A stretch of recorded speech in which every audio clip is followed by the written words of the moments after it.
Hey YouTube, welcome back to another video. If you're wondering why both are the same, the videos, I mean, one is a vlog and one is going to be the content of today's topic. And I tried to record this video a while ago, or like the message a while ago, and I think I was trying to be very diplomatic and sound very, not deep, but just kind of like, just say what you mean what you say, put it out there. And I think as I'm continuing to not brand myself, but figure out what is my tone, what is my approach. Like, I know what I'm saying and I know what I want to give you all, but how? There's the oh, she's like corporate and refined and polished, and she's just whatever. And that could be me contemplating, validation, or who listens to my message, or how my message is received and perceived. Who I am, who do I show up as a woman? And all of those are questions that only I can answer, because at the end of the day, it is my business, it is my website, as far as my life coaching goes, but it's also my face on YouTube. So I said, today, what the heck, I'm going to just put it on out there. And I still hope it shares a different perspective, but sheds light on something that it's been there, it ain't going nowhere, and it is what it is, and that's okay. As I put my flowers in my vase from Babe, I was in my Zoom class yesterday. He just walked in the door with these flowers, and I absolutely love this grouping. They're little, I don't want to. They need some reviving, but we're gonna make it work. I don't have the green thumb to save my life, but I love fresh flowers, and he knows this. So, without further ado, let's get into it. This video is about why I love and have so much respect for strippers, exotic dancers. They go by many names: sex workers, cam girls. It's this whole umbrella. But what I have noticed over the years is that the ones that are doing it right, they have high standards, and they have a very high sense of self-worth. They have a very high sense of self-love and self-care, and they're about their goals. And what a lot of people fail to realize and recognize is that many women, and I mean, it's played around with, and alluded to in music, like, oh yeah, she a stripper, but she in law school, she a doctor, you know how they talk. But it's good money. And when you manage your money, and when you're managing your goals, you're managing your life, and you're protective of your craft and protecting you in an industry that can be very much like, everybody don't come out of that okay. And what I mean is, when I say, okay, we'll take normal people, normal means of employment. People work jobs and they still live paycheck to paycheck. They do not take advantage of their 401ks, learning opportunities and certificates and things within their organizations to move up if they exist. You never see the job really take root, and like, I'm working a job and I'm thriving in my career, okay? And you have the world at your feet. You have benefits. You have an HR team, okay? You have payroll and all these things. Actually, and some people do take advantage of these things, and they move up and they whatever. So in this industry with dancers, you are your own boss, okay? You make your own schedule. You have to decide all the things. You have to pursue your own health care, everything. You are what they call an independent contractor.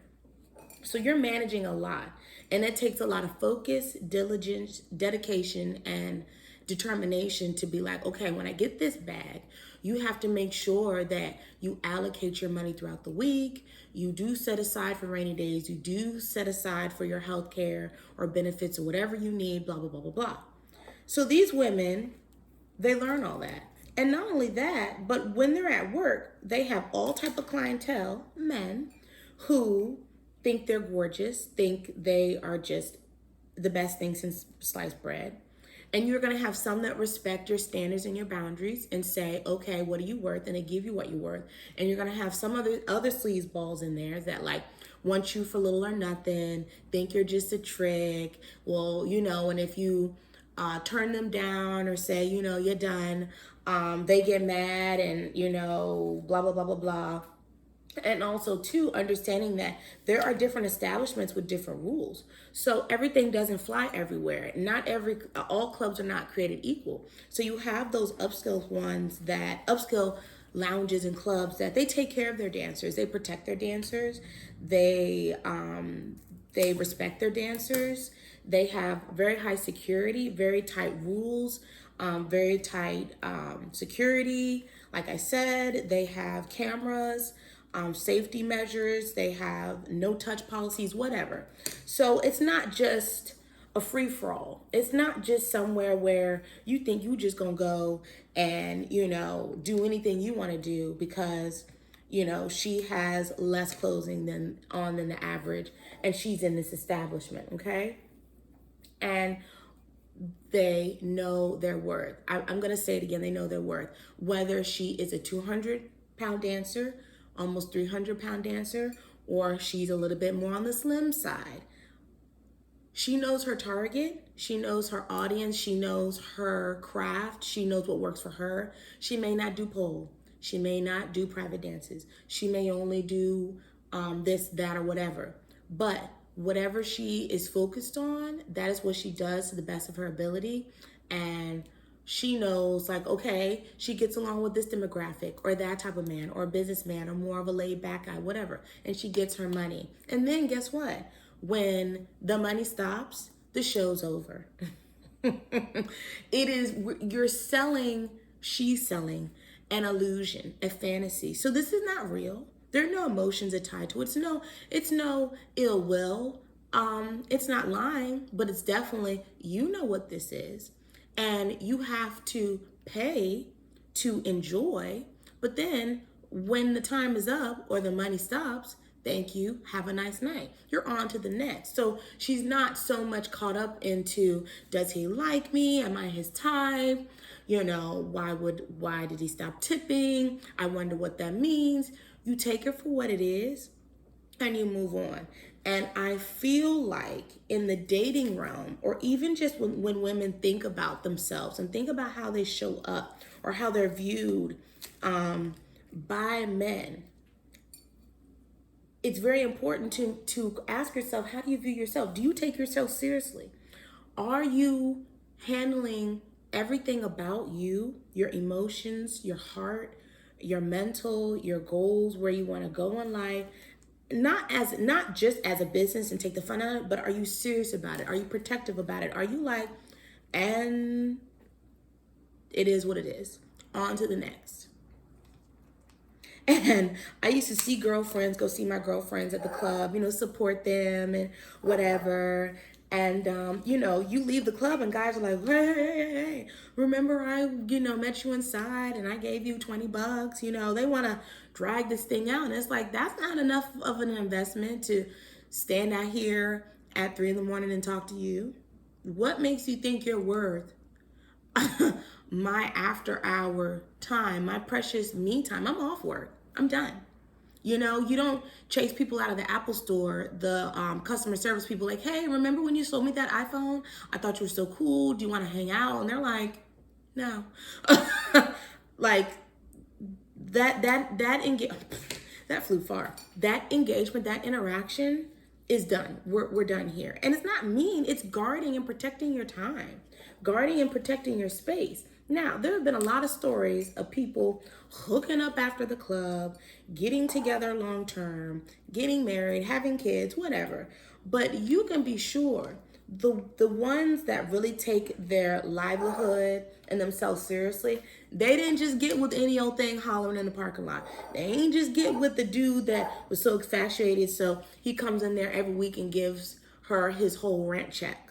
Okay? We're not, we're talking men that had to prove themselves,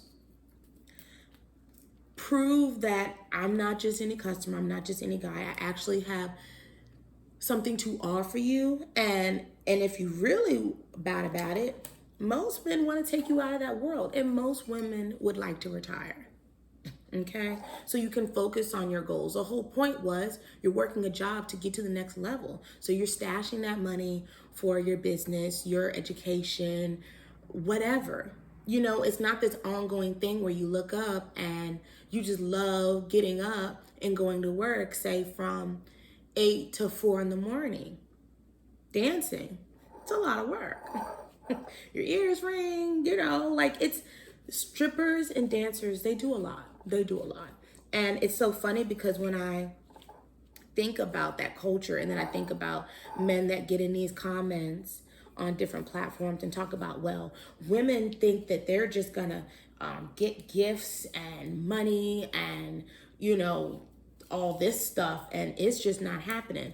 But you can be sure that if he's into that world, he's seen somebody that's turned his head and made him reconsider all of that, and he would give her the world. He would drop everything to prove to her, look, I need all the dances, I need all your time to enjoy her presence, her, and of course they're looking good, they're smelling good, they're selling an illusion.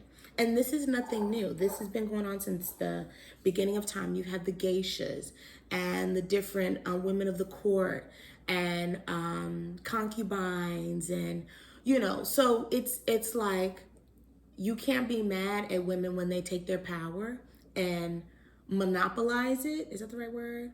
Or take what they're best at, their beauty, their allure, their charisma, and then make money off of it, and then have a standard and say, we don't go below this rate, this point, to come and sit with me privately and talk to me, it's a flat rate of so many $100. To, sit and drink with me, it costs this much money. To watch me dance costs this much money. You think you're gonna stand at the stage and not give anything? Security will come and ask you to move. You would be embarrassing yourself. But see, that's the whole culture in a club, in an establishment. But in the real world, these guys get out here and they try to act like, they don't know that things cost, that women like beautiful things, that women like to shop, that women like ease and luxury and whatever. Don't front. So my point of this video is, where can you adopt that mindset and take yourself that seriously when you're moving throughout your day, when you're dating, when you're talking to someone? Don't accept bottom of the barrel. Don't accept low effort. Don't accept someone that says, well, I don't have much to offer you, but I still want to try to give you the world. What does that mean? That means no. And I saw another little clip. This guy was like, he ran down the list of what it costs for self-care for women. Their lashes, their hair, makeup costs, nails, pedicures. And, he was like, so he was speaking to men again. And he was like, so dude, the little $100 you think you're going to send them, it ain't cutting it anymore. And the comments were hot. Let me tell you. Some men were like, look, she better be glad she's getting that much. And some women were like, well, I'll still take it. It's better than nothing. And I'm like, the men that have time to be in comments on social media, they can't be about anything anyway. I wouldn't even know how to take someone seriously that if I knew that in his spare time, when he could be making money, he is scrolling, just like I'm scrolling and I'm laughing, I'm getting a kick out of this stuff, and I keep it moving, or it can ha ha ha, LOL, this is funny, I can relate. He's in the comments typing whole novels of, these dissertations of his feelings of what women should or should not accept, expect, require, like, want, whatever. And you know, it's funny because you don't go to the club. You don't go up to the club window and say, excuse me, I don't like your rates. I think you're overpriced and I have a problem with it. And I want every woman in here to be discounted and I want to get in for free. They will look at you like you're crazy. And if you got a little too rowdy, they throw you on your head. This is the type of realization that I think people need to, like, if you protected yourself to that level, because you have to guard your heart, wouldn't be no nonsense getting in. Wouldn't be no riffraff getting in. So strippers don't take no mess. Strippers don't fall into, oh, he's a nice guy. He talked my ear off all night and didn't give me, I'm trying to make my rent and more. You know what I mean? Like, no. And the ones that really keep that standard, oh, they make their money. And then you started getting into, you saw some states try to, dip into that. You have to buy a permit and, whatever.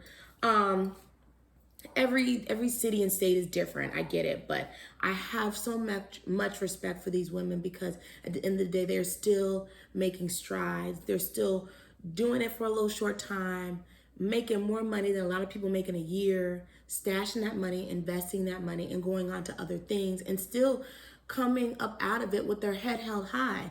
And no judgment, no guilt, no stigma of what you did. And sometimes they don't even tell. A lot of women, that's a season in their life. They did it. They close that chapter. They're on to the next thing. They get married. They date wealthy men. They date men that don't think anything of it. They date men that never knew they did it, whatever. So it's a lot of different variations, but the story is often told to be ratchet, ghetto, and like, okay, they might show you a retired dancer like Cardi B, who she made her choice to go into the entertainment industry, but she still has that air about her. A lot of dancers are very much so pulled together and not ghetto. And I don't mean that in a bad way, but again, they know that it's just a show. It's not reality. Now, again, to be clear, the finesse, the charm, the allure is, how to be feminine, how to talk, how to get a man to spend. Because there are a lot of clubs that you don't see anything.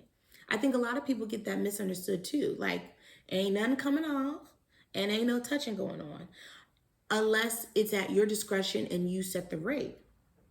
So again, who's in control? Or is someone telling you what you're going to do for them? I'll take you to McDonald's and then I want to take you to my house on my air mattress and I want to get some. You don't have to accept that. I love you and I want to give you the world one day, but right now, can you just live with me in my mom's basement? You don't have to accept that. I think you're the coolest thing since sliced bread, but can we go half on this date? You don't have to accept that.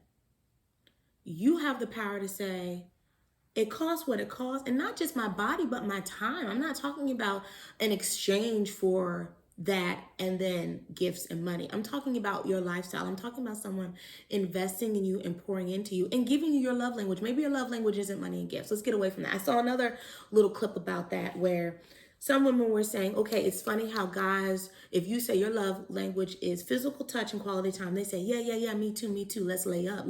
Let's hold hands. Let's get physical. Let's just lay on my couch. That's quality time. But as soon as you say you like other things like acts of service or gifts, provision, they start like, I'm sorry, I can't hear you. Oh, you a materialistic bitch. Like, how dare you want more from me? Well, how dare you just want my body?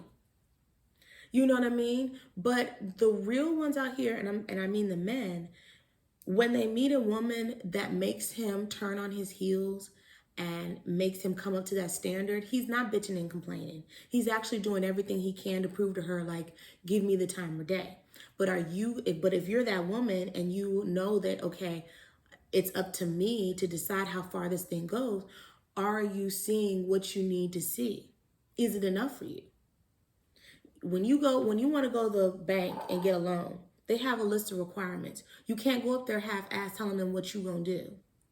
It's either denied or accepted, or not even pending, but there's a term that like we may give you an opportunity to get this shit right and submit the proper documents and proof of this, proof of that, but we're not going to guarantee anything.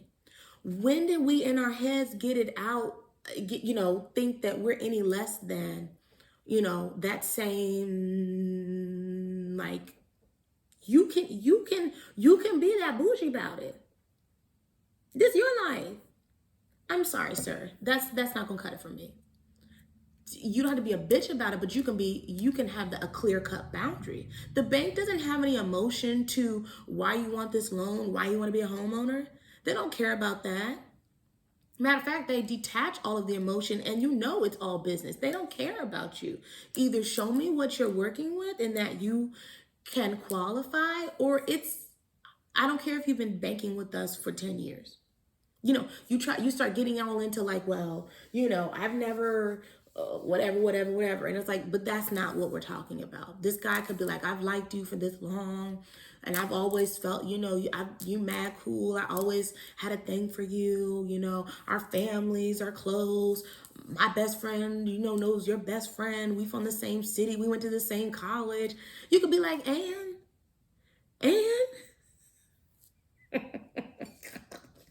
because I can't eat words. I can't live off words. That's not my love language. So at the end of the day, you get you some standards. You get you some clout. You get you some backbone. You get you some, like, I'm her. I'm deserving.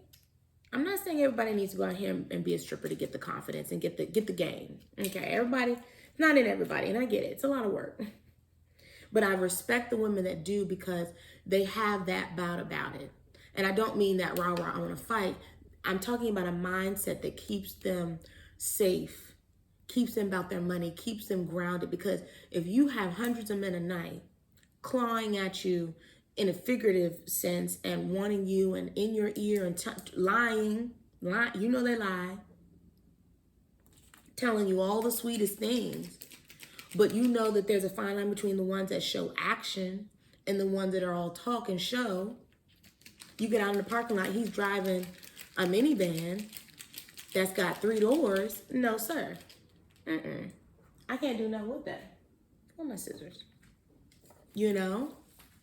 So, where can you take away from this?